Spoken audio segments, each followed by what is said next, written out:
Welcome to Dodgers Dawgs. As part of the Dodgers Daily Network, Casey Porter here, joined by Mark Watkins. Mark, it was a kind of a dodge the way what the Dodgers are these last two games. A lot of good offensively, a lot of good with the starting pitching. Bullpen still makes you scratch your head a little bit, but it's still that whack-a-mole where, hey, you get like a Blake Trinan going, and then all of a sudden an Emmett Sheehan doesn't work out, that kind of deal. But I think all in all, Dodgers fans going into the Philadelphia series, coming out of the Red Series, have to be pleased with pretty much a stress-free, I would say pretty much as stress-free as you can get in the playoffs of a two-game sweep over the Reds. Yeah, I would agree. Obviously, there are some concerns about the bullpen, just as we had, going into this series. But the offense stepped it up to another level, and the starting pitching was outstanding. So they obviously provided the bullpen with a big cushion. And if it had been a close game, I do kind of wonder what Roberts would have done in that situation, which relievers he would have used.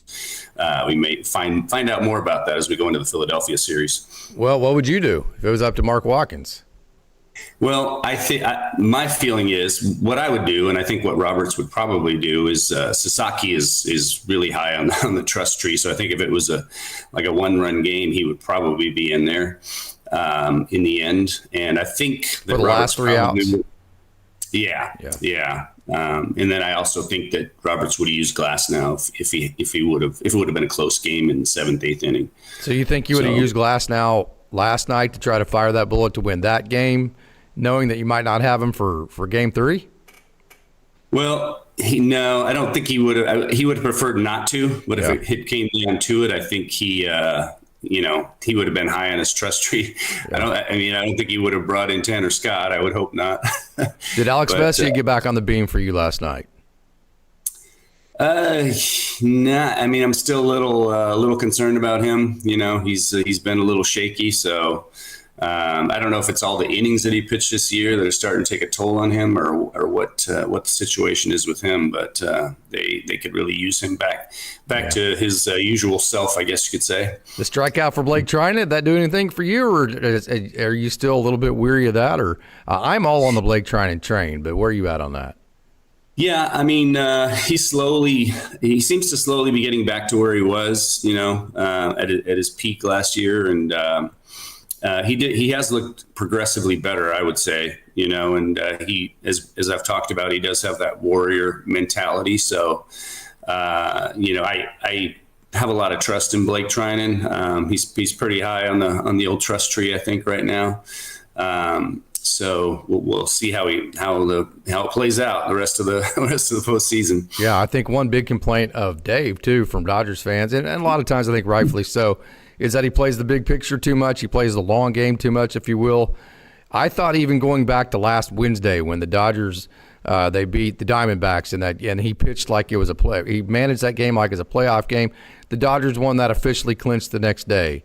So I thought that was really cool, but I really just, hey, no Tanner Scott. He went to the next best guy available.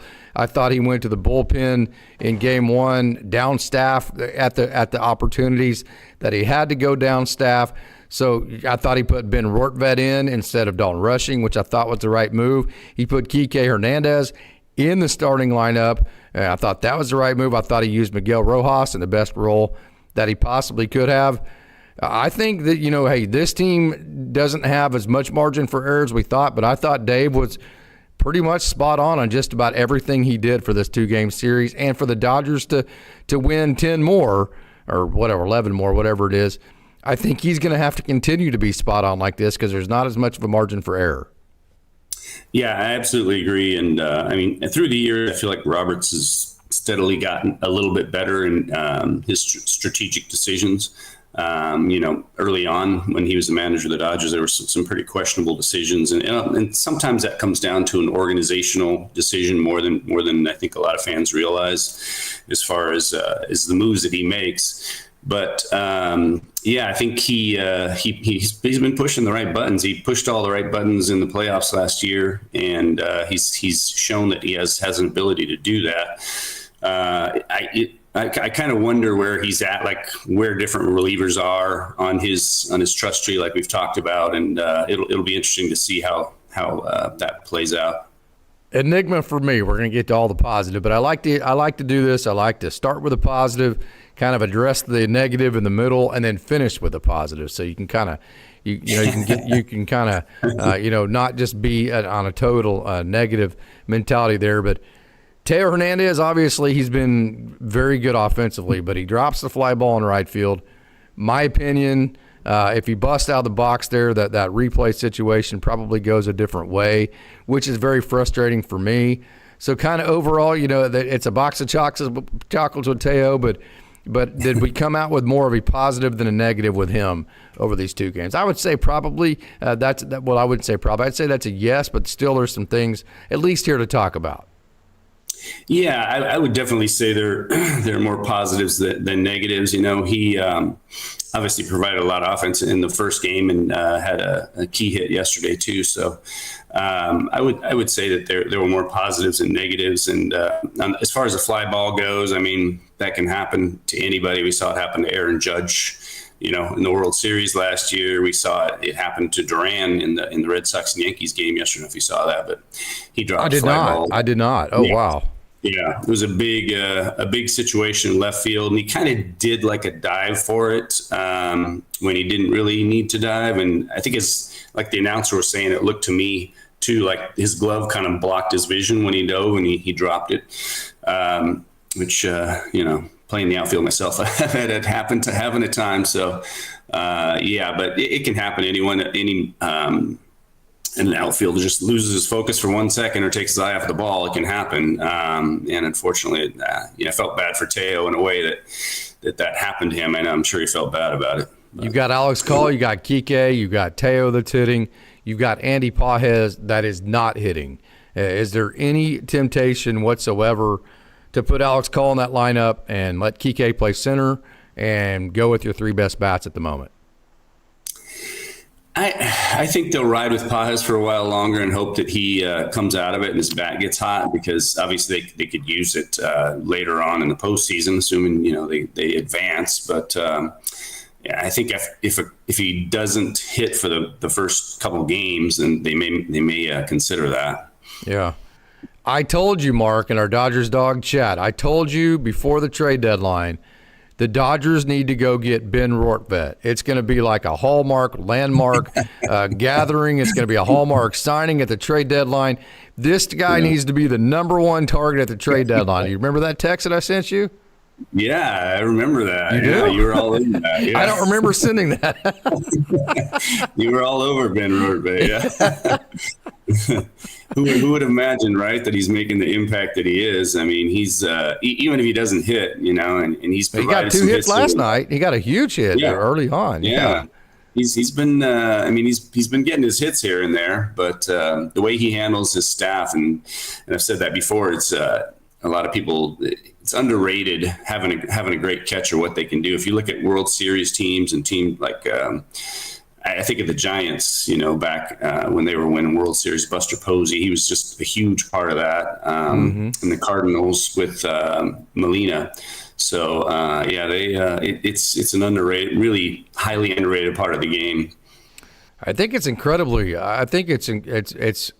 difficult to do what Ben Rortvedt is doing. First of all, coming to a different organization. Then really he hasn't been all that great in the past, so it's not like you have all this equity built up where people are like, oh, that's Ben Rortvedt, he'll be all right. Hey, he's done it in the past, he'll be okay. So you're having to prove yourself at every step. Then you're having to do it at Oklahoma City, man. I mean, they shuffling one pitcher after the other, after the other, after the other.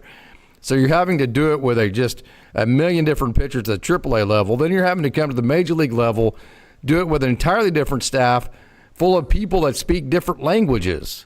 I mean, right. I don't think you can. I think I could spend an entire show on what Ben Rortvedt has done, and it still wouldn't come up with exactly how impressive what he has done actually has been.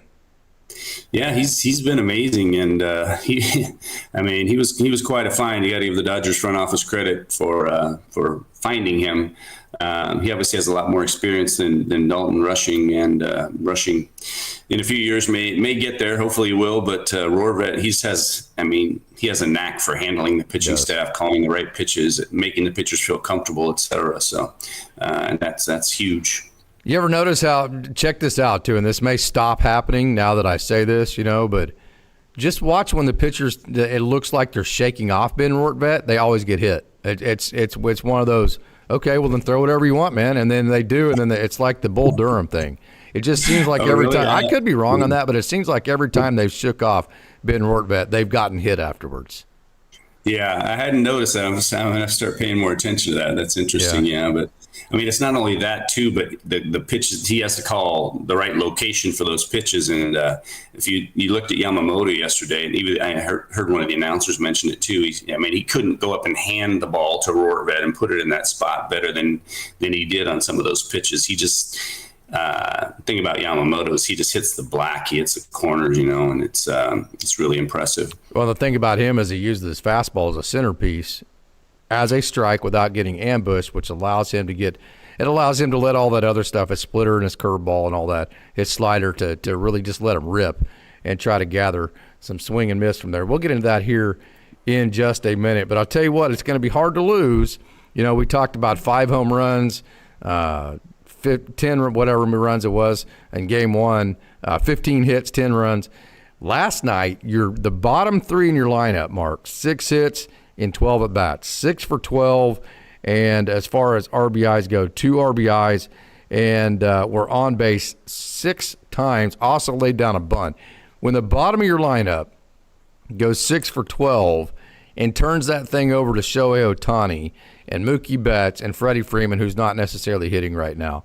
But, man, when the bottom of this Dodgers lineup goes 6 for 12, good luck beating that team. And especially if just one of the guys in the middle lineup, been saying that, between Andy Pages, Max Muncy, Teo Hernandez, just one of those guys needs to have a good offensive game. Bottom of the lineup manufacture a run, top of the lineup do what they do. That's how you go from 4 runs to 10 runs. Nonetheless, if the bottom lineup goes 6 for 12, you're not beating the Dodgers.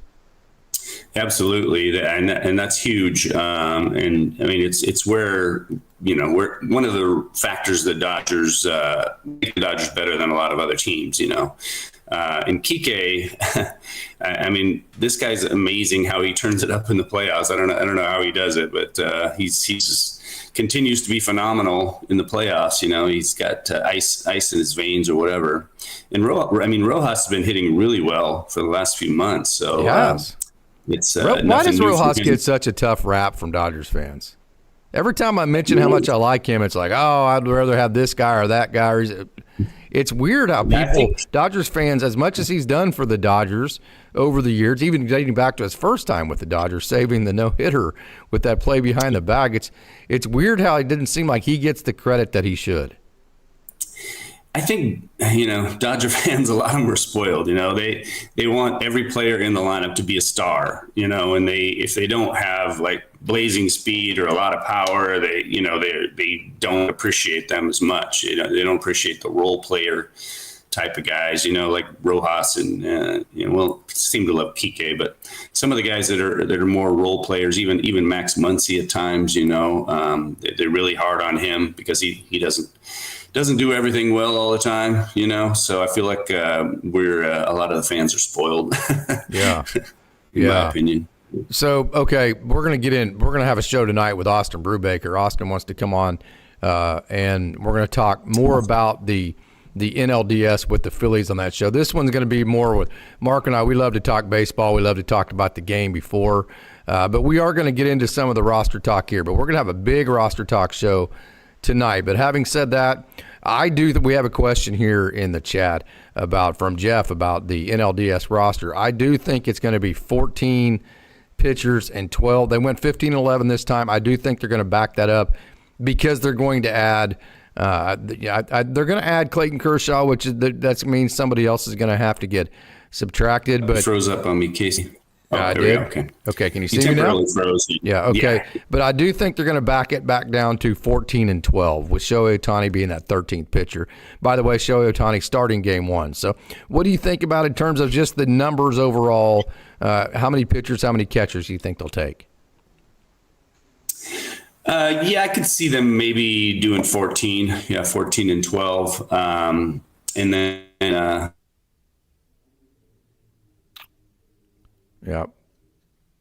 can be more of a factor defensively. I think they may leave Dalton rushing off. You're freezing up there, Mark. You're freezing up. So just carry Will Smith and Rortvedt. Yeah, it's been freezing up a little bit here. Yeah, I think it's on your end there. I'm not exactly sure, but yeah, you're freezing up there, Mark. I see you there now. So what you just said, what I got out of what you just said is you think that Dalton Rushing might get left off of the NLDS roster. Here's the problem with that, though. Yeah, it's we're having some. Yeah. Can you go ahead and log off, Mark, and then log back on and see if that helps there? And what I'll do is I will go over and I will go to the solo aspect of this. And we will figure it out. There we go. Okay, we're back, Mark. Let's see if that works there. Okay, so I think what I heard you just say there was you think there's a chance that Dalton Rushing gets left off the NLDS roster. I don't think that will happen because I don't think Will Smith is healthy enough to allow that to happen. I think you have to have the insurance of, literally right now, Dalton Rushing is the backup catcher. So, do you really think that Will Smith is healthy enough just to say we're going to carry one healthy roster, one healthy catcher on this roster? Yeah, it's difficult to know. We don't have that inside information, obviously. But if Will Smith was healthy, wouldn't he be playing right now? Yeah, we just froze up again. So I'm going to have to go solo. Well, it's a day. I feel like it's a day. It doesn't seem like he's probably. Chances are he's probably not going to be. I think they will go with three catchers. He hasn't even played a defensive inning yet, so most likely I would say they will go with three catchers on the roster. Yeah. Okay, so yeah, we're having a few difficulties here with our internet, so hang in there with us, and we'll get to that. Let's get into Yamamoto last night, Mark. The thing about Yoshinobu Yamamoto, hey, you can dive in and make it as complicated as you want. Here's what Yoshinobu Yamamoto did last night. You want to know what he did, Mark? You want to know what his secret sauce was? If you're out there and you're a young pitcher and you're wanting to learn how to be dominant like Yoshinobu Yamamoto and you don't have all the stuff he has, you want to know what Yamamoto did? He threw strike one. He threw strike one, Mark. Great command. You notice he hit the hitter in the first inning, and then he walked the next guy. And then he didn't walk the next guy, but the next guy he didn't throw strike one to. And then after, again. Say it again. We're freezing up there. So I think we're going to – Mark, go ahead and – we keep getting back. So he threw strike one. After that third hitter of the game, he threw out of the next 14 hitters, he threw strike one to 13 of them. So the key to Yoshinobu Yamamoto, he threw his four-seam fastball 44 times. He was in zone with that fastball right at 60%, which is really just that sweet spot for Yoshinobu Yamamoto, 60% is. And then he threw strike one all night long. So, again, after the third hitter of the game, he went 13 out of 14 hitters throwing strike one. And when the count is 0-1 instead of 1-0 and you're trying to face Yoshinobu Yamamoto, good luck. That's all I can say to you. I'm going to have to fly solo on this because we actually keep can you hear me there, Mark? Yeah, we're having struggles here. Hey, go ahead and hang up, Mark, and try to log back on and see if that works. So go ahead and hang up on this if you will. And if it doesn't, we'll just have to keep going. As far as I think I got the gist of what you're saying, as far as Yoshinobu Yamamoto. He was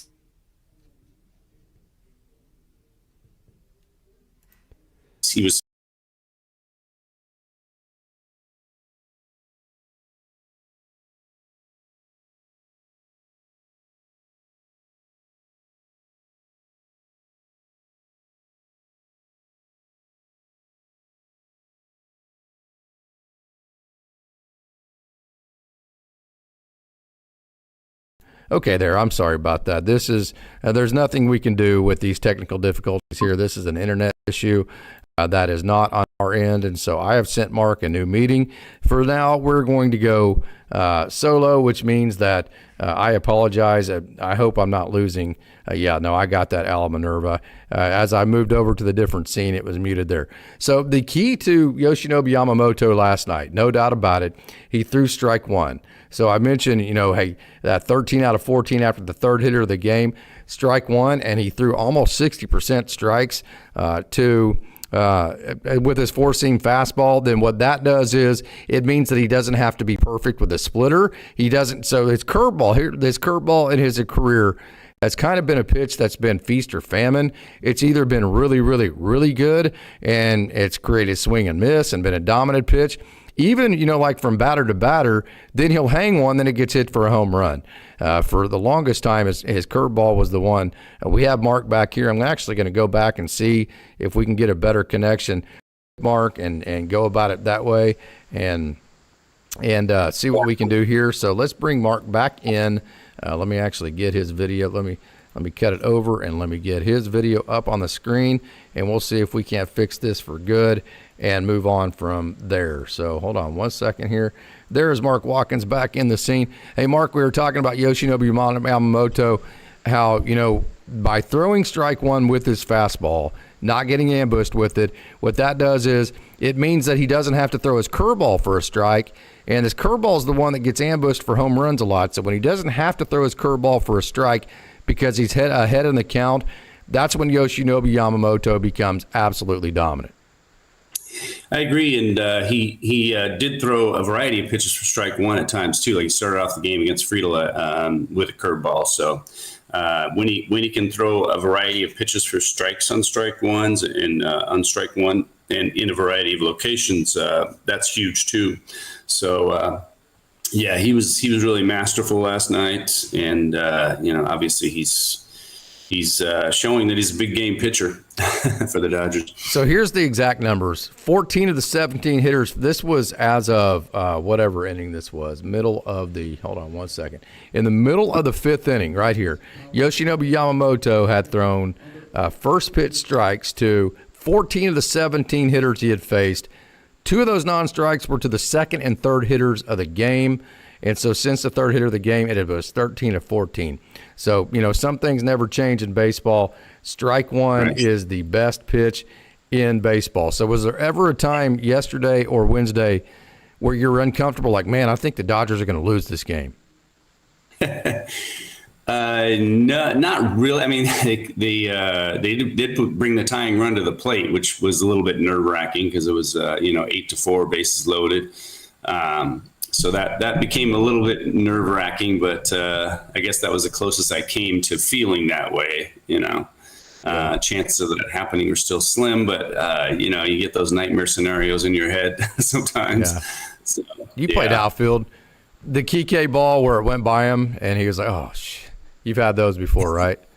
I mean, like I played infield on the left side, and you have those balls that they just get by you, and you just want to crawl in a hole. I mean. That Kike deal, I had no frustration. I had nothing other than I just felt bad for Kike at that moment. Yeah, whenever I see an outfielder do things like that, brings back feelings, of similar situations that I had when I played. But yeah, it happens to the best of them, and you feel bad for him in that situation. Even Judge last year, I felt a little bad. I did not feel bad for Judge. I did not feel bad for him whatsoever. I'm not gonna lie. I mean, after it was said and done, I guess I felt, at the time I was like, yes. I mean, but after it was said and done, I was like, poor guy. Judge is a good dude. Judge is a good dude. Judge is absolutely a good dude, no doubt about it. So he would be the type. That was a heck of a game yesterday. I didn't see the whole thing. I saw up until I think like the fifth inning, and then I checked in on the score and stuff. I really thought the Red Sox were going to win that game. Today's game is going to be amazing. But hey, it was great to see Max Muncy get a hit. It's amazing how they say don't hit ground balls, don't hit ground balls, don't hit. Well, that's fine until you haven't had a base hit in about 3 games. And then whenever you do one of those Max Muncies like you did last night, and you hit one at -1 degrees, and it hops about 3 times to the infield and makes its way to the outfield, and you have a base hit, you change your mind on that very fast. So it was good to see Max Muncy get back on the beam in terms of hitting. Yeah, and sometimes, just a little bit of a hit like that, a seeing eye ground ball that finds its way through, it'll build a little bit of confidence, so, yeah, I mean, getting him and Pages back on track would be huge. And Freeman, as you mentioned earlier, has not been hitting great yet. But, I mean, they have such a deep lineup. And if they have 4 or 5 guys who are hitting well in any particular game, then it works out pretty well for them. So was there ever a time to where you were like, okay, well, if we need to get 3 outs here, the last 3 outs, it needs to be Shohei Ohtani. Did that enter your mind? Were you thinking that in the middle of I was. Were you? Okay. Not necessarily. I didn't really think about Shohei Ohtani coming in. I guess I thought more of it could be like a game 3 type situation when they get really desperate. But I'm wondering. I'd be curious to know what Robert's thoughts are on that. But, of course, Ohtani would have started game 3, so that wouldn't have been an option. But I think that's why they did. They were waiting to pitch him in game 3, so if they needed to use him as a closer in either games 1 or 2, they could. Yeah, that's true. Yeah, you're right. I forgot. Yeah, he would have been the starter over Glasnow in game 3. So, so that situation wouldn't have came up. But I didn't really think about him coming in. I figured that Roberts would mostly just use the bullpen, the guys in the bullpen that are regularly there. So yeah, I think Eric's probably right here. Here's how I'll put this, Eric. Okay, if it would have been Ohtani to come in to close, I think Glasnow might have started at game 3. If it would have been Glasnow to close, then Ohtani starts game 3. So you had a good situation either way. And then if you had to use both Glasnow and Shohei Ohtani, the beauty in this, Mark, is that you had Clayton Kershaw in your back pocket to start game 1 if you absolutely needed to. So I guess now, since you didn't have to use Ohtani, you did not have to use Glasnow, you don't have to go to that plan and throw Clayton Kershaw in game 1. Does Clayton Kershaw it's a 5-game series coming up. Does he make the roster in a 5-game series? I think that's a valid question to ask. It is, yeah. I'm wondering if Tanner Scott should be on the roster, like over like Clayton Kershaw. Could Clayton Kershaw be more valuable than Tanner Scott? It'll be really interesting to see. I mean, they have some tough decisions to make coming into this series. I didn't think they were going to leave Conforto off, and Banda was kind of a surprise too. They made a big decision there that I wasn't expecting, and so far so good. So you mentioned putting Clayton Kershaw maybe over a Tanner Scott, something like that. Okay, then what role does he play? What role does Clayton Kershaw have? What does he do for this team? Well, I think if in a situation where they need a guy for a few innings, I think he could fill that role pretty well. They do have a variety of guys that can do that, though, which makes it a tougher situation for him to make the roster. It's going to be interesting to see it. I really don't have a clear idea on what they're going to do there. Mm-hmm. The sequence to Sal Stewart from Yoshinobu Yamamoto, it's just you could see from the bases had been loaded. The Reds got the bases loaded with nobody out, and they were down just 1 at the time. And then he worked. He got the pop up, and then the strikeout, and then the first pitch to Sal Stewart, who was the guy that was up there with 2 outs. You're like, he threw him the curveball that Stewart chased, and you're like, oh, this rookie ain't ready for this situation. Stewart got the big hit to score the 2 runs early. And then what was beautiful about that is, like, you saw a rookie that was too antsy, that was willing to chase against that curveball. So Yamamoto didn't overthink things. Ben Rortvedt did not overthink things. You know what they did? They looked at this guy. They're like, well, if he's going to swing at 1, let's see if he swings at 2, right? And then they're like, well, if he's going to swing at 2, let's see if he swings at 3. They throw him 3 of them in a row. The rookie, you just knew he wasn't going to be able to hold up. I actually kind of felt bad for Sal at that moment. Not really, but kind of did. Because it was almost unfair, like you were just taking advantage of the fact that here is this rookie out here that literally had no chance at that type of sequencing at that moment. That was like the master magician versus the young guy that's going to be really good but isn't even close to being ready for that moment yet. That's how I felt about that. Yeah, I almost mentioned the sequence earlier because that was an outstanding sequence by Yamamoto and Rortvedt combined. They just kept going a little further outside on him, and that last pitch was clearly out of the zone and low and away, and he really went chasing for it. It was a great decision, great spot, that he put it in, and he just clearly overmatched Stewart. Yeah. So Chuck makes a great point here. If Tanner Scott gets left off, now keep in mind the Dodgers have him signed for 3 years. So this isn't like, okay, you went and got Tanner Scott and it just didn't work, because you still have 2 years to get good action out of Tanner Scott to make this contract worth it, right? It just didn't work this year. So this isn't a total loss yet. So I think this is a valid point. If the Dodgers leave him off the roster, they're almost, he'll taxi with the club. He'll be in the dugout the same way he is now, and he'll be doing the exact same thing he's doing right now. He'll be taxied with the club and that kind of deal. So there almost might be for him a sense of relief, like, man, this year didn't work. They're not going to put me in a situation to where I can be the total GOAT. You know, hey, it's one thing to not be great on August the 12th and the Dodgers still win the NL West and still make it through the wild card. All is forgiven at this point, unless you throw him back out there against the Phillies with a 1-run lead in game 2, where you're tied up, and now instead of being ahead 2-1 in the series, or game 3, I should say, instead of being ahead 2-1 in the series, now you're down 2-1. He blows that save. That's a whole different animal than anything he's done to this point. So for Tanner, if you're thinking, like, of course, if you're a competitor, you always want the ball next, but I'll promise you there has to be at least part of his brain that if he did get left off, yes, you'd be disappointed. Yes, for the competitor, you wouldn't like it, but there would be probably a certain sense of relief that that disastrous type of situation would not be possible at that moment.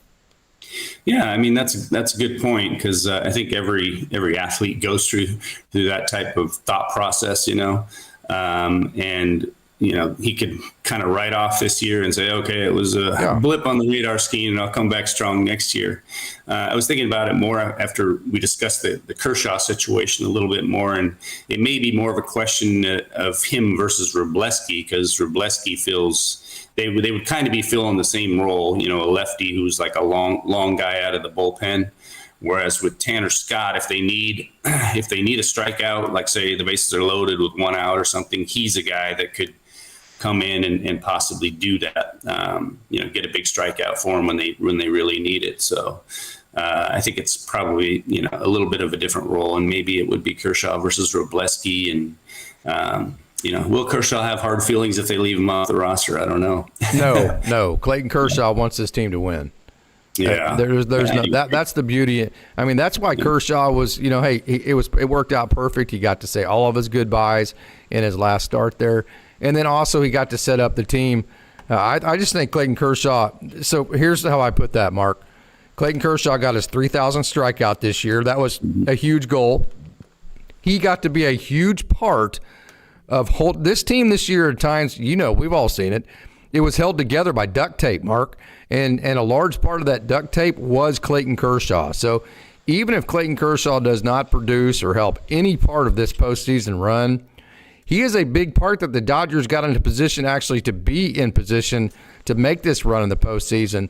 So even if he doesn't contribute anything else from this point forward, he has been a huge part of what the Dodgers have done this year. Can you not hear me again?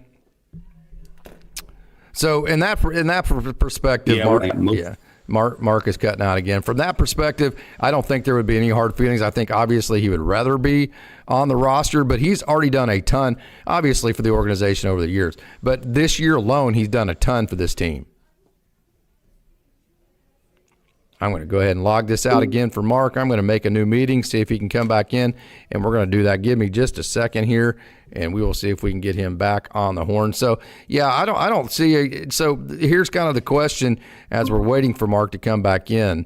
I'm going to send this to Mark. Let me get that. Okay, there we go. So as we wait for him to come back in, we all love Clayton Kershaw, but if Tanner Scott and Clayton Kershaw make this roster instead of Justin Wrobleski, how would you feel about that, right? I mean, is that something that you would be in favor of? I think Dodgers fans would be up in arms pretty good if Justin Wrobleski were left off of this National League Divisional Series roster. Although, I think probably the guy that also might not be left on that roster would be maybe Edgardo Henriquez. I said last show that I think probably Edgardo worked his way out of the future plans in terms of this postseason. I still think he's going to be a really good reliever. So I think another option is you just eliminate one of your right-handers, Edgardo Henriquez, and you put You put Robleski. I think that's a way to put Robleski, Clayton Kershaw, and Tanner Scott, all three on the roster. I would not have a problem if Tanner Scott's left off the roster either. So those are all good points that we're making in the chat right now. So we're most likely running into 3 straight lefties against Philadelphia, which means that the Dodgers, they'll have to have, if you try to, typically speaking, if you go against lefties, Mark is back here again. We'll see if he can get his video. We're kind of coming in and out. But three straight lefties against the Phillies probably, Mark, which means you're going to have your hitting shoes on. When I say that is, what I mean is, if you try to hit home runs and you try to lift the ball, if you try to pull the ball, which has been the key for Mookie Betts, if you try to do that against a left-hander, typically speaking, that doesn't work out that well. So I think the fact that Max Muncy's hitting -1 degree line drives, Ben Rortvedt's hitting the ball the other way, we're seeing the Dodgers play good offense beyond trying to hit pull-side home runs. I think that gives you the best chance going into facing 3 lefties against Philly. Yeah, I agree, and I think it'd be interesting to dig up the stats on this, but I feel like they've been better against lefties this year. And having Call, I know hits lefties really well, so he may get some playing time. But Kike obviously generally hits lefties very well too, so I'm sure he'll be in the lineup frequently. But overall, I feel pretty confident that they can handle lefties well going into the series. So I think it'll work well for them. I'm optimistic. Who's the better team, the Dodgers or Phillies? We're going to find out, right? Yeah, I was kind of doing a little research this morning, and the Dodgers are a better defensive team. The Phillies have not been very good. If you look at defensive runs saved, the Dodgers are right near the top, and the Phillies are down in the middle of the pack as far as Major League Baseball goes. So the Dodgers, Dodgers do have a little shortcomings. We mentioned Teo earlier defensively, but overall, I think they're a little bit better. And also hitting with runners in scoring position, the Dodgers have been the number 1 team in baseball, and the Phillies have been down, have not been very good at it. They've relied a lot on the home run. Mm-hmm. So the Dodgers have those 2 things as an advantage. Obviously, the bullpen is a big question mark right now. So that's an issue. Overall, I guess I just bleed Dodger blue. I would say the Dodgers are a better team. Yeah, Chuck's calling them the intangibles. I'm calling them the margins. I think the Dodgers are better suited to win on the margins. Yoshinobu Yamamoto throwing strike 1, that's winning on the margins. As good as he is, that's winning on the margins, because what you're doing is you're taking something that really doesn't take talent, and you're giving yourself an advantage because you're doing a fundamental of the game. That's what winning on the margins means. The Dodgers are bunting. They're hitting the ball the other way. They're generating runs with the bottom of the lineup. The middle of their lineup is doing exactly what they're supposed to do. At least one guy each game seems like is having a good game and slugging. The top of the lineup's doing what they're supposed to do. The bullpen, at least the guys I think you're going to have to rely on, they need to throw strikes. So I think the one thing when you talk about winning on the margins, if they just throw strikes, I think they'll be a lot better there. But I think, hey, if you just put talent versus talent, I think the Dodgers, A, have more talent, and then also, B, I think the style that they have committed to whenever they've needed to, they have the ability to win games on the margins better too. But, hey, having said that, that's why you don't play the game on paper. And the Phillies have the number 1 biggest intangible that you could put into it. They have home field advantage. So it's going to be, I think the Dodgers are the better team. I think they win on the margins better versus the Phillies having the home field advantage. That's the intrigue to it. That's going to be the exciting part to it. Right. Yeah. I feel like I'd take the Dodgers lineup over the Phillies, and I would take their starting rotation over the Phillies. Yeah, me too. Bullpen, maybe a different story. I would take the Dodgers' ability to generate runs at the bottom of the lineup better too. Yeah, true. And they have like guys throughout their lineup who have shown the ability to hit in the clutch, and their pitchers, obviously, they have some big game pitchers with especially Snell, Yamamoto. Glasnow's been in that situation. Ohtani. I have a huge amount of confidence in Ohtani, so their starting rotation is just phenomenal right now. So, yeah. Another guy we did not mention, Anthony Bonda. So I think Edgardo Henriquez might be toast here. So I think you take off Edgardo Henriquez, you add Anthony Bonda. I think you leave Justin Robleski, and then Tanner Scott might be toast too. I don't know. We'll see. I mean, but I think definitely Kershaw, Bonda, Robo, those three definitely need to be on the postseason roster. Two of those guys were not. I think probably, like we said, Edgardo Henriquez would be one of the casualties to that. So, I mean, okay, so is it a definite for you if you're the GM? Do you just say, okay, Bonda and Kershaw both are, because you got to get guys like Kyle Schwarber out, right? I mean, you just got to, especially Kyle Schwarber. So you need those lefties. If your bullpen is not very good, then at least you need to have good matchups. So to match up well, you need the lefties. So I think you favor that, and you figure out a way to get both Bonda and Kershaw and Robleski, all three on the NLDS roster. Yeah, I mean, I think Bonda will be there. I think he should be there, and I think it'll come down to, I don't know if Robleski and Kershaw both be on the roster. Oh wow, okay. Yeah, I think it may come down to one or the other, because who would that be? I think they fill the same role. Which one would that be? I suspect it'll be Robleski, because he has a little more experience pitching out of the bullpen, and Kershaw, in years past has struggled coming out of the pen. So, and Robleski's stuff is probably a little bit, sharper, I would say. Kershaw's done an amazing job of pitching this year. So you go with stuff over experience.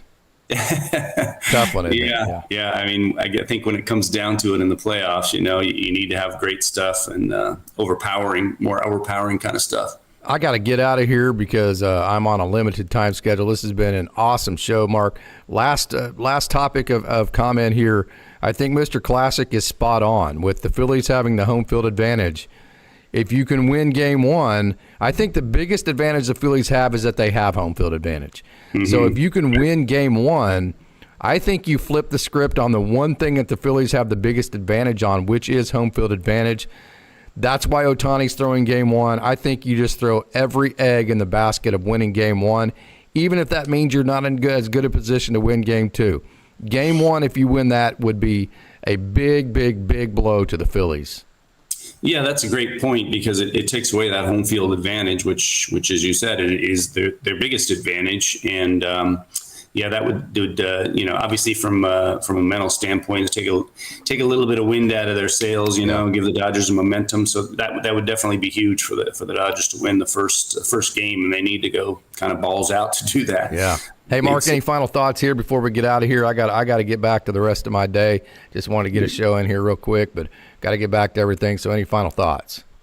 No, just, I'm proud of the Dodgers for the way they played in the series against the Reds, and, obviously a tough series coming up against the Phillies, but I feel like the winner of this series could definitely be the favorite to go all the way. So hopefully that'll be the Dodgers. We'll see. Hey, Roy Estrada just joined the house. Roy, thank you so much for joining, man. I always love it when Roy checks in. Roy's an absolutely awesome Dodgers fan. So, hey, got to get here.